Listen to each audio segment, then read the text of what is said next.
ଗୋଟିଏ ଗାଁ ଥିଲା ନୀଳଗିରି। ସେଠାରେ ବସୁଥିଲା ଏକ ଛାତ୍ର ଯାହାର ନାଁ ମନୋଜ।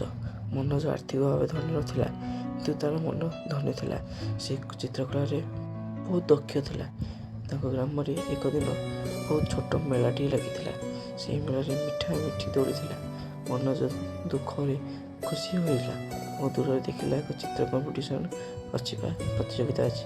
ସେଠାକୁ ସେ ଗଲା ଓ ଚିତ୍ର କଲା। ଚିତ୍ରରେ ଗଛ, ଡାଳ, ପାହାଡ଼, ପର୍ବତ, ଘର କଲା। ସେଠାରେ ଦର୍ଶକମାନେ ଓ ଜଜ୍ମାନେ ଦେଖି ଆଶ୍ଚର୍ଯ୍ୟ ହେଲେ ଓ ତାକୁ ପ୍ରଥମ ପୁରସ୍କାରରେ ବିଜେତା କଲେ। ପ୍ରଥମ ପୁରସ୍କାର ପାଇ ସେ ପ୍ରଥମେ ଦୋଳି ଖେଳିଲା ଓ ବମ୍ବେ ଲଡ଼ୁ ବା ଗୁଡିକା ବାଲ୍ ଖାଇଲା।